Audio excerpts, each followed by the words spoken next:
नमस्कार, स्वागत है आप सभी का। मैं हूं आपके साथ रेशु त्यागी। देहरादून की 129 बस्तियों के 40,000 भवनों पर नगर निगम अब टैक्स लगाने की तैयारी में है। राजधानी देहरादून की बस्तियों पर हाउस टैक्स लगने से नगर निगम की सालाना इनकम करीब 4 करोड़ रुपए हो जाएगी।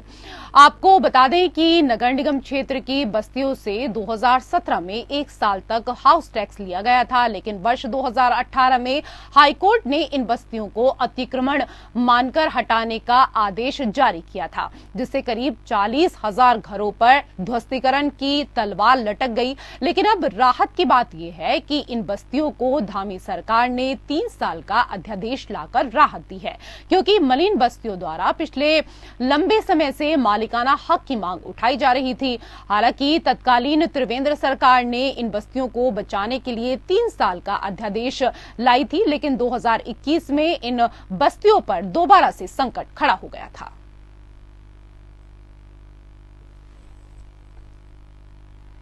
और उधर कांग्रेस प्रदेश कार्यालय में कांग्रेस नेता सूर्यकांत धस्माना ने प्रेस कॉन्फ्रेंस की, जिसमें उन्होंने पत्रकारों को संबोधित करते हुए कहा कि राहुल गांधी के नेतृत्व में भारत जोड़ो यात्रा, जिसने पूरे भारत को जोड़ने का काम किया है, उसमें उत्तराखंड के जिन युवाओं ने कश्मीर से कन्याकुमारी तक 4000 किलोमीटर का पैदल यात्रा करके 136 दिनों का योगदान दिया था, उन सब लोगों को 4 फरवरी को कांग्रेस प्रदेश कार्यालय में सम्मानित किया जाएगा।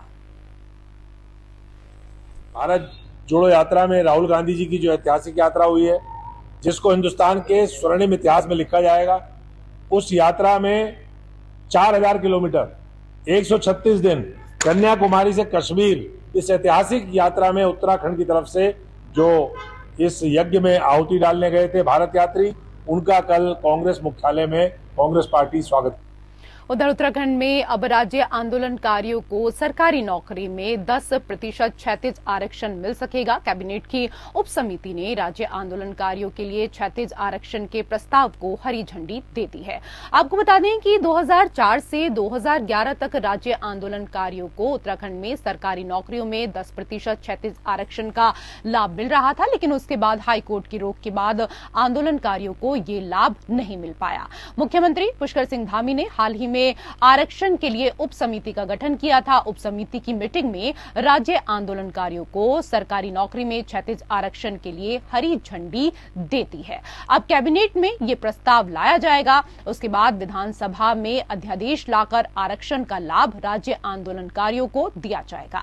राज्य आंदोलनकारी रविंद्र जुगरान का कहना है कि राज्य आंदोलनकारियों के हित में ये बड़ा निर्णय है, क्योंकि जिन आंदोलनकारियों ने अपनी शहादत दी, राज्य निर्माण के लिए गोलियां खाई, उनको इस तरह का लाभ मिलना चाहिए। देखिए, आपको मालूम है कि मैं 2 और 2 4 ही बोलता हूं। पुष्कर धामी जी की पहली सरकार और ये सरकार पहले दिन से ही इस मामले में प्रतिबद्ध थी, और हमारी सरकार ने पहले दिन कैबिनेट से प्रस्ताव पारित करके माननीय राज्यपाल जी को भेजा था, लेकिन उस पर कुछ किंतु परंतु हो गए थे और वो वापस आया।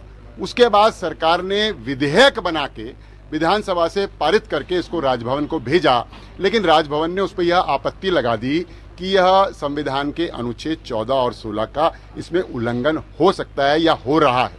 तो उसके बाद फिर सरकार ने, कैबिनेट ने एक सब कमेटी बनाई सुबोध उनियाल जी की अध्यक्षता में, जिसमें 2 मेंबर्स कैबिनेट मंत्री सौरभ बहुगुणा जी और चंदन रामदास जी और 1-2 उसमें अन्य अधिकारी थे। कल सब कमेटी की बैठक हुई। सब कमेटी की बैठक से पहले ही हमने जो भी हमारा प्रत्यावेदन था उन तक पहुंचा दिया था। हमारा कहना स्पष्ट है। खबरों में आगे बढ़ेंगे, बात हल्द्वानी की करेंगे। हल्द्वानी में अवैध निर्माण को लेकर प्रशासन की कार्रवाई लगातार जारी है। इसी कड़ी में प्राधिकरण ने बड़ी कार्रवाई करते हुए शिवालिक विहार में छापेमारी की। सिटी मजिस्ट्रेट ऋचा सिंह ने दमुआ ढूंगा के शिवालिक विहार में छापा मारते हुए अवैध निर्माण करने वालों को गिरफ्तार किया है। इस दौरान जेसीबी से बेसमेंट की खुदाई की जा रही थी। मौके पर पहुंची सिटी मजिस्ट्रेट ने तत्काल काम रुकवाकर खनन अधिकारियों को बुलाकर निर्माण कार्य की जानकारी ली, जिसमें पता चला कि आवासीय नक्शा पास करके कॉमर्शियल काम इस दौरान किया जा रहा था। यार मैंने अपनी प्राधिकरण की टीम को निर्देशित कर रखा है कि वो अपने अपने एरिया में घूमते रहें और शुरुआती दौर पर जब शुरुआती दौर पर हो उसी समय कार्रवाई करें। तो आज ये शिकायत यहाँ से प्राप्त हुई थी कि बेसमेंट खुद रहा है, मौके पे जेसीबी लगी हुई है। तो जब हम लोगों ने यहाँ निरीक्षण किया है तो मौके पे जेसीबी भी है और इन्होंने जो नक्शा दिखाया है वो इनका आवासी में पास है।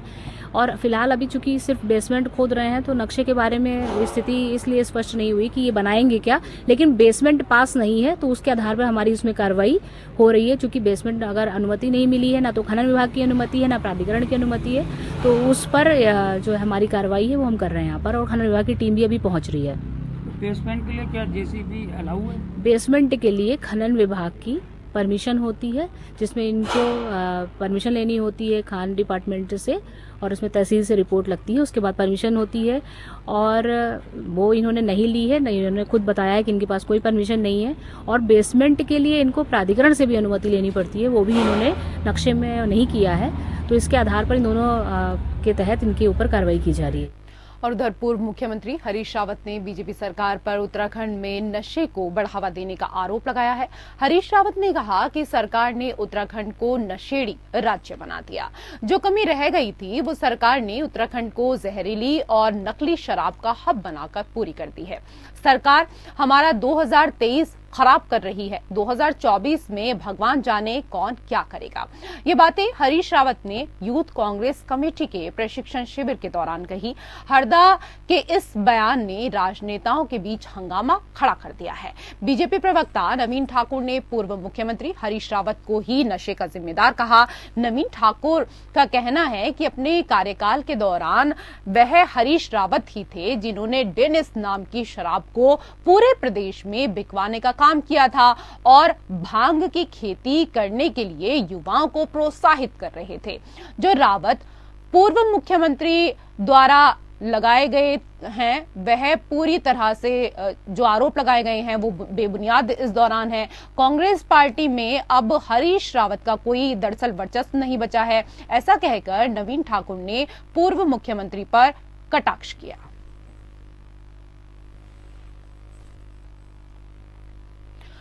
पूर्व मुख्यमंत्री हरीश रावत शुक्रवार को अल्मोड़ा पहुंचे। यहां उन्होंने अल्मोड़ा नगर में आयोजित हाथ से हाथ जोड़ो कार्यक्रम में नगर के बाजार में सैकड़ों कांग्रेस जनों के साथ भागीदारी की।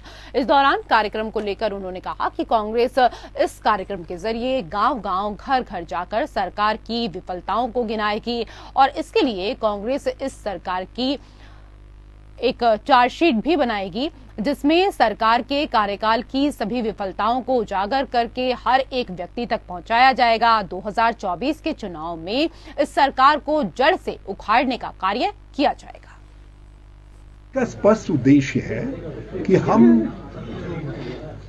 राहुल जी के जो भारत जोड़ो का संदेश है, श्री मल्लिकार्जुन खड़गे जी का जो इस देश के लोगों से आग्रह है और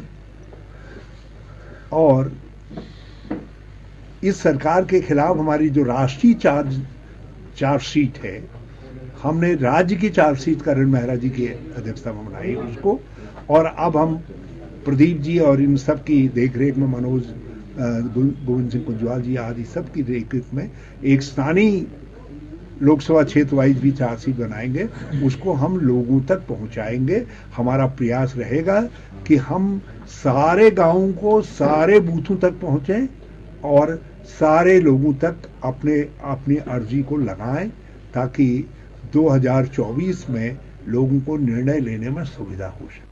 कहते हैं अपराधी चाहे कितना भी शातिर क्यों ना हो, वो पुलिस की गिरफ्त में एक ना एक दिन आ ही जाता है। कर्णप्रयाग में एक महिला का एटीएम बदलकर 61,000 की ठगी करने वाले 2 लोगों को पुलिस ने गिरफ्तार कर लिया है। एटीएम ठगी की घटना को अंजाम देने वाले दोनों ठग दिल्ली के रहने वाले हैं। दोनों एटीएम ठगों के पास से पुलिस ने 2 पावर बैंक, 2 जैकेट समेत पीड़ित महिला के एटीएम से निकाले गए पैसे दूसरे बैंक खाते में भेजे जाने की रसीद बरामद कर ली है। साथ ही 5,000 रुपए और एक स्कूटी भी बरामद की गई है। पुलिस टीम की इस सफलता पर एसपी चमोली ने 2,500 रुपए का इनाम देने की घोषणा की है। सीओ कर्णप्रयाग ने प्रेस कॉन्फ्रेंस कर इस पूरे मामले का खुलासा किया। मामला कर्णप्रयाग थाना कोतवाली क्षेत्र का है।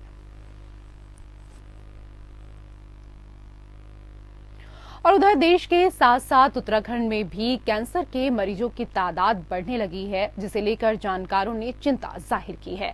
दून अस्पताल के वरिष्ठ कैंसर रोग विशेषज्ञ डॉक्टर दौलत सिंह की माने तो उत्तराखंड में लगातार कैंसर के मरीजों की संख्या में इजाफा हो रहा है, जिसका कि वो एक ये कारण ये भी मानते हैं कि दूर दराज क्षेत्रों में सुविधाएं, कैंसर के मरीजों की जो तादाद है वो बढ़ती है, सुविधाएं नहीं है, जिससे कि लोग अपने आप को नहीं दिखा पाते हैं। सरकार को चाहिए कि दूर दराज क्षेत्रों में कैंसर के कैंप लगाए जाएं, जिससे कि बीमारी का पता चल सके। हालांकि डॉक्टर दौलत ने कहा कि दून अस्पताल में अब तक 300 से अधिक कैंसर के मरीज हाल ही में सामने आए हैं। साथ ही में पिछले एक साल में 2000 से ज्यादा मरीजों को ओपीडी में देखा गया है। गौरतलब है कि दून मेडिकल कॉलेज में अब तक 480 मरीजों की कीमोथेरेपी की गई, जो कि चिंता का विषय है। देखिए, कैंसर एक भयानक रोग है और 4 फरवरी को पूरे विश्व में वर्ल्ड कैंसर डे मनाया जाता है। पिछले महीने हमने सर्वाइकल कैंसर अवेयरनेस मंथ भी मनाया था और इसके तहत पूरे विश्व में, खासकर भारत जैसे विकासशील देशों में कैंसर लगातार बढ़ता जा रहा है और ये एक गंभीर चिंता का विषय है। साथ ही साथ उत्तराखंड में भी कैंसर का इंसिडेंस काफ़ी ज़्यादा हो रहा है, लेकिन यहाँ पर मुख्य कारण ये है कि अभी तक कोई कैंसर रजिस्ट्री या दूसरा रजिस्ट्रेशन जैसा कुछ हुआ नहीं है। अभी हमने रिसेंटली पिछले वर्ष से इसको शुरू किया है। हम सारे सेंटर से कोशिश कर रहे हैं डाटा कलेक्ट करने की, ताकि एक्चुअल डाटा हम उसको बता सकें। लेकिन चूंकि रिमोट एरियाज में अज्ञानता का अभाव है, जागरूकता का अभाव है, सुविधाएं नहीं हैं, तो खासकर रिमोट एरिया, दुर्गम क्षेत्र के लोगों को इसकी अति आवश्यकता है, ताकि जागरूकता की और वहाँ कैंप लगाने की, ताकि समय पर उनको अर्ली स्टेज में, प्रारंभिक अवस्था में ही उनको कैंसर का इलाज मिल सके। बात पौड़ी की करेंगे। पौड़ी पहुंचे प्रदेश के पर्यटन एवं कैबिनेट मंत्री सतपाल महाराज ने बिलखेत क्षेत्र में शुरू हुई साहसिक खेल गतिविधियों का लुत्फ उठाते हुए साहसिक खेल को पर्यटन की दशा सुधारने का जरिया इस दौरान बताया है। सतपाल महाराज ने साहसिक खेलों को हरी झंडी दिखाकर साहसिक गतिविधि का शुभारंभ किया। सतपाल महाराज ने कहा कि हिमाचल प्रदेश की तर्ज पर साहसिक खेलों से पहाड़ी जिलों की दशा बदली जा रही है। एडवेंचर स्पोर्ट्स का लुत्फ उठाने के लिए अब पर्यटक लैंसडाउन से वापस लौटने के बजाय बिलखेत भी पहुंचेंगे, जिससे पर्यटन को बढ़ावा मिलेगा। न्यार घाटी में पर्यटन की संभावना बढ़ाने के लिए जल्द ही वाटर स्पोर्ट्स भी शुरू किए जाएंगे, जिसमें राफ्टिंग भी शामिल है। सतपाल महाराज ने कहा कि पर्यटक पौड़ी पहुंचकर हिमालय की सबसे लंबी श्रृंखला का दीदार भी पहाड़ के रमणीक स्थल में पहुंचकर कर सकते हैं। हमारे लैंसडाउन में पर्यटक आ रहा है और उसके बाद वो सोचता है कि क्या करूं मैं, तो हम चाहते हैं कि ये पैराग्लाइडिंग की एक्टिविटी, ये हमारी जो हमारा फ्लाइंग सफारी है, ये सब जगह यहाँ पर हो। और भी हमारी बहुत सुंदर घाटियां हैं और इस प्रकार के स्थान हैं जहाँ हम पैराग्लाइडिंग कर सकते हैं। यहाँ पर एयर बलूनिंग भी हो रही है और अपने आप में अगर आप टर्की में कापाडोसिया में जाएं तो हजारों बलून्स वहां उड़ते हैं। इस प्रकार के बलून्स यहाँ होंगे जिसपे हम लोगों को ब्रेकफास्ट भी करा सकते हैं और लोग यहाँ की सुंदरता और हिमालय का जो रमणीय दृश्य है, हिमाच्छादित दृश्य है, बर्फ से ढकी जो पहाड़ियां हैं, वो आपको देखने को मिलेगी। तो हमारा टूरिज्म जो है उसको 4 चांद लग जाएंगे और टूरिज्म बहुत बढ़ेगा। हम लोकल लोगों को लाएंगे जो इस प्रकार के करेंगे और हम सभी इसको करने जा रहे हैं, बड़े पैमाने पर करने जा रहे हैं। मुझे यहाँ आकर के बड़ी खुशी हो। और उधर सरकार ने बजट में मिलेट्स यानी मोटे अनाज को ग्लोबल हब में शामिल करने की घोषणा की, जिसको लेकर प्रदेश सरकार उत्साहित नजर आ रही है। इसी दिशा में प्रदेश के कैबिनेट मंत्री गणेश जोशी ने बयान देते हुए कहा कि प्रदेश सरकार जल्द ही इस अभियान के तहत स्टार्टअप के माध्यम से पर्वतीय क्षेत्र के युवाओं को जोड़ेगी। जगह जगह सरकार मंडुए के सेंटर स्थापित करेगी। प्रदेश में इस समय 50,000 स्वयं सहायता समूह हैं, जिसमें 6 लाख महिलाएं काम करती हैं। अब सरकार मंडुए पर इन महिलाओं के प्रति किलो के हिसाब से 1.5 रुपए इंसेंटिव इस दौरान देगी। साथ ही सरकार अब किसानों के घर जाकर मंडुए के खरीद करेगी, जिससे उत्तराखंड के किसानों की आर्थिक स्थिति मजबूत होगी और मिलेट्स के क्षेत्र में उत्तराखंड नए आयाम स्थापित कर सकेगा।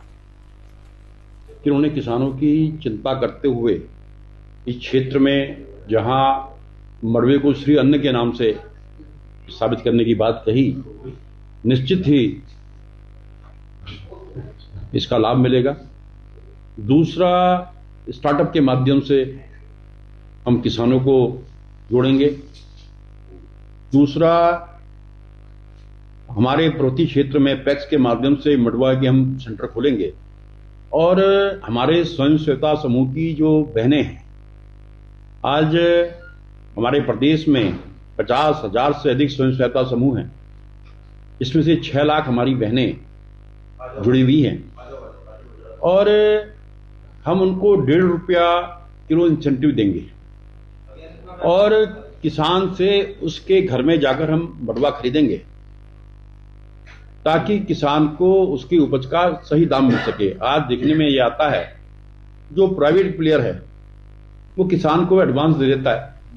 खबरों में आगे बढ़ेंगे। उत्तराखंड युवा कांग्रेस कमेटी के 2 दिवसीय प्रशिक्षण शिविर की शुरुआत बृहस्पतिवार से हो गई है। इस बीच हरिद्वार के गंगा स्वरूप आश्रम में आयोजित शिविर में कांग्रेस के कई दिग्गज नेता शामिल हुए। पूर्व मुख्यमंत्री हरीश रावत, प्रदेश अध्यक्ष करण मेहरा, नेता प्रतिपक्ष यशपाल आर्य सहित कई कांग्रेस युवा नेता और कार्यकर्ता इस दौरान मौजूद रहे। कार्यक्रम में वरिष्ठ नेताओं ने युवाओं को कांग्रेस पार्टी की विचारधारा और लोकसभा चुनाव की तैयारियों को लेकर अवगत कराया। कांग्रेस के वरिष्ठ नेताओं ने कहा कि देश का भविष्य युवा के हाथों में है। ऐसे में उन्हें पारदर्शी, भ्रष्टाचार मुक्त, धर्म और जाति में समानता रखने वाली कांग्रेस पार्टी के बारे में अवगत रहना चाहिए ताकि भविष्य में देश के युवा कांग्रेस पार्टी को समर्थन देकर भारत को धर्मनिरपेक्ष और मॉडर्न बना सकें।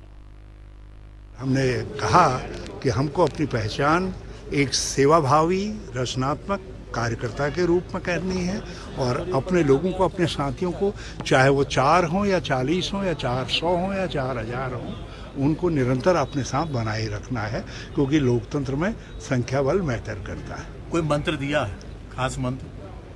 मैंने केवल अपनी गाथा सुनाई क्योंकि मुझे लगा पता नहीं बाद में मौका मिले न मिले, लेकिन उस गाथा में कितना भूषा था और कितना सार सार गहिले भूषा दे उड़ाए।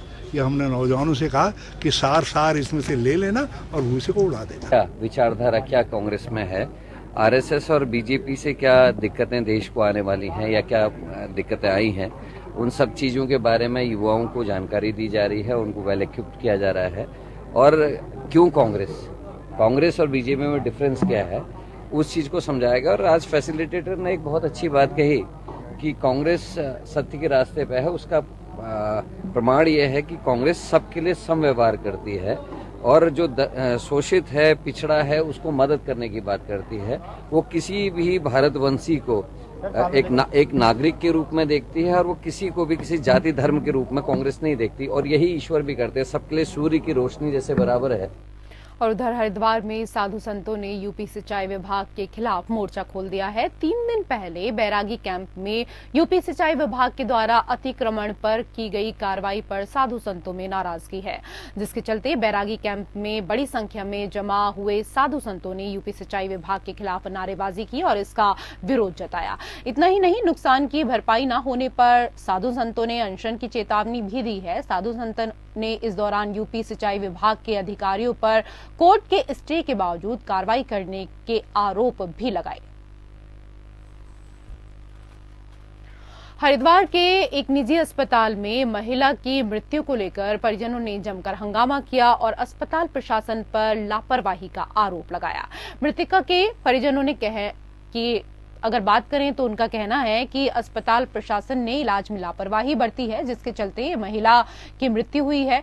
पीड़ित पति की माने तो मृतका 6 हफ्ते की गर्भवती भी थी और उसने इलाज के नाम पर अस्पताल प्रबंधन को 7 लाख रुपए से अधिक का भुगतान भी किया। बावजूद इसके सही तरीके से उसका इलाज नहीं किया गया। मेरा नाम मेघराज सिंह है, मैं बुढ़लाने का रहने वाला हूँ। मेरी मिसेज जिसका नाम रजनी है, उसका ट्रीटमेंट उसमें चल रहा था सक्षम हॉस्पिटल डॉक्टर सोनम सिंह के यहाँ पर। 19 जनवरी को मैं आया सोनम सिंह के पास रूटीन चेक के लिए, तो उन्होंने कहा कि भाई अल्ट्रासाउंड का डॉक्टर नहीं है यहाँ से, आप रुड़की से अल्ट्रासाउंड करा लो अपना। मैं रुड़की अल्ट्रासाउंड बस बांके बिहारी हॉस्पिटल है, वहाँ करा के लाया। वहाँ मुझे मालूम हुआ कि एक्टोपिक प्रेगनेंसी है यानी कि जो बच्चा है वो नलों में है, ट्यूब में है, किसी भी समय में फट सकती है, इसका ऑपरेशन होना बहुत ज़रूरी है। मैंने मैडम से जानकारी की सोनम से, तो उन्होंने मुझे फ़ोन में बताया कि जल्दी मेरे पास आ जाओ। मैं हॉस्पिटल पहुंचा तो हॉस्पिटल में बताया कि हम इसे दवाइयों के द्वारा निकाल देंगे, ऑपरेशन की जरूरत नहीं पड़ेगी, लेकिन शर्त ये होगी कि आप आईसीयू में डॉक्टर निगरानी में से रखना पड़ेगा। मैंने कहा ठीक है मैडम। 6 दिन तक उस ट्रीटमेंट करा उन्होंने, 24 तारीख तक, वो नहीं निकला, कोई फ़ायदा नहीं हुआ। तो फिर उन्होंने कहा कि हम ऑपरेशन करना चाहते हैं 24 तारीख को। ठीक है मैडम, ऑपरेशन करना चाहते हैं तो ट्यूब का ऑपरेशन होना था, ट्यूब का ऑपरेशन कर दो, बाहर निकाल। खबरों में आगे बढ़ेंगे। सरकारी हो या फिर निजी बैंक, आम आदमी को लोन देने के लिए कई तरह की औपचारिकताएं पूरी कराते हैं और कई बार औपचारिकताएं पूरी ना होने के चलते लोग बैंकों के चक्कर काटते रह जाते हैं और उन्हें लोन नहीं मिलता। लेकिन हरिद्वार में एक निजी बैंक के होम लोन डिपार्टमेंट में लाखों रुपए का फर्जीवाड़ा सामने आया है, जिसमें विभाग में कार्यरत एक कर्मचारी ने अपने ही परिजनों के साथ मिलकर बैंक को लाखों का चूना लगा दिया। कर्मचारी पर आरोप है कि होम लोन के नाम पर फर्जी कागजात जमा कर कर्मचारी और उसका परिवार बैंक के 28,80,000 रुपए हड़प गया, जिसके चलते अब बैंक की ओर से आरोपियों के खिलाफ संबंधित धाराओं में मुकदमा दर्ज कराया गया है। बहरहाल पुलिस मामले की जांच कर रही है। और उधर हल्द्वानी में राज्य स्तरीय हॉकी प्रतियोगिता का शुभारंभ किया गया। कुमाऊं कमिश्नर दीपक रावत ने हल्द्वानी शहर के मिनी स्टेडियम में हॉकी का शुभारंभ करते हुए राज्य के विभिन्न जिलों से आई हॉकी की टीम को शुभकामनाएं दी हैं। साथ ही एक बेस्ट गोलकीपर को अपनी तरफ से सम्मानित करने की घोषणा भी की। कुमाऊं कमिश्नर दीपक रावत ने बताया कि ये अंडर 17 हॉकी प्रतियोगिता है, जिसमें राज्य के खिलाड़ी भाग ले रहे हैं। इसके साथ ही जिस खेल मैदान में ये हॉकी टूर्नामेंट हो रहा है, उस खेल मैदान को और बेहतर करने के लिए मुख्यमंत्री द्वारा 4 करोड़ की घोषणा की गई है, जिसका बजट जारी होते ही टेंडर भी हो चुके हैं और अगले साल इस मैदान की तस्वीर पूरे तरीके से बदल जाएगी। आज के दौर में नशे और समाज की कुरीतियों से दूर रहना है तो बच्चों को खेल के प्रति आकर्षित करना होगा। एक तो सभी जिलों की टीम्स यहाँ पे हैं और कुछ स्पोर्ट्स स्टेडियम की टीम्स भी हैं। अंडर 17 का टूर्नामेंट है, 12 साल से ऊपर, 17 से कम। बहुत अच्छा टूर्नामेंट देखने को मिलेगा। और दूसरी चीज़ ये है कि जो स्टेडियम में हम खड़े हैं, इसमें भी माननीय मुख्यमंत्री जी ने घोषणा की है 4 करोड़ रुपए की। इसके टेंडर्स हो गए हैं, वर्क भी अलॉट हो गया है और 15 तारीख से यहाँ पे काम शुरू हो जाएगा और 1 साल के अंदर ये खत्म हो जाएगा। तो बहुत अच्छा स्टेडियम हम सब हल्द्वानी वासियों को बड़ी जल्दी मिलने वाला है। सर, आपकी तरफ से घोषणा की गई पहले गोलकीपर की? नहीं, मैंने घोषणा की है कि जो जितनी भी टीम्स यहाँ पे आई हैं उसमें, क्योंकि हमारे सम्मानित रावत जी भी यहाँ पे हैं जो ओलंपियन हैं और भी यहाँ पे कॉम्पिटेंट लोग हैं, वो एक तरह से जज करेंगे कि बेस्ट गोलकीपर कौन है। उनको मैं पर्सनली अपनी ओर से कुछ गिफ्ट करना चाहूँगा। सर, वहीं बात कर जाए जहाँ संदेश तो यही है कि हर आदमी स्पोर्ट्स से जुड़े। और आजकल जो हम बहुत ज्यादा स्क्रीन सेंट्रिक हो गए हैं, हर जगह स्क्रीन ने प्राइमेसी ले ली है, उससे हमें हटना भी चाहिए, क्योंकि कहीं ना कहीं दुनिया तो स्क्रीन के बाहर है ना, तो असली दुनिया में रहें। और इसी के साथ उत्तराखंड की खबरों में फिलहाल इतना ही। नमस्कार।